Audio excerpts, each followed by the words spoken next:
घने जंगल के बीच एक ऊंचे बरगद के पेड़ पर दो घोंसले थे।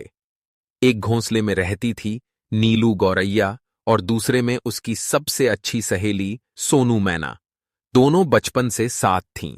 नीलू की एक बेटी थी चिंकी और सोनू का एक बेटा था पिंटू। नीलू बोली, सोनू, अगर जंगल में कभी दाना कम भी मिले तो डरने की बात नहीं, हम दोनों मिलकर अपने बच्चों को संभाल लेंगे। सोनू हंसकर बोली, सच कह रही हो। जब मैं दाना लेने जाती हूं तो मुझे कोई चिंता नहीं रहती, क्योंकि मुझे पता है तुम पिंटू का ध्यान रखोगी। एक दिन नीलू दाना लेने निकली।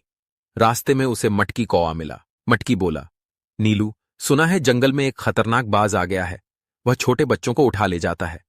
नीलू बोली, मुझे डर नहीं, मेरी सहेली सोनू मेरे बच्चे की रक्षा करेगी। मटकी कौआ चालाकी से बोला, इतना भरोसा भी ठीक नहीं, कहीं ऐसा ना हो कि मुसीबत आने पर वह सिर्फ अपने बच्चे को बचा ले।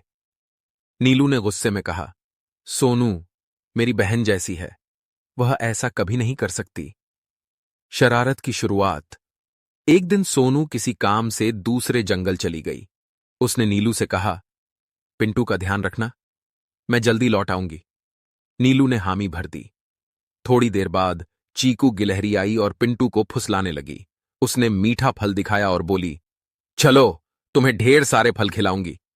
पिंटू लालच में आ गया और झूठ बोलकर घोंसले से निकल गया। भरोसे की परीक्षा। जब सोनू लौटी और पिंटू को नहीं देखा तो वह रोने लगी। गुस्से में उसने नीलू पर शक कर लिया। मैंने तुम्हारे बच्चे को अपने बेटे की तरह रखा और तुमने मेरे बच्चे को खो दिया। नीलू टूट गई, लेकिन चुपचाप पिंटू को ढूंढने निकल पड़ी। बहुत खोजने के बाद नीलू ने पिंटू को बांस के जंगल में कांपते हुए पाया। नीलू उसे सुरक्षित घर ले आई। पछतावा और सीख। सोनू अपने बेटे को देखकर रो पड़ी। उसने नीलू से माफी मांगी। मैंने तुम पर शक किया, जबकि गलती हमारे भरोसे की नहीं, चालाकों की थी। दोनों सहेलियां फिर से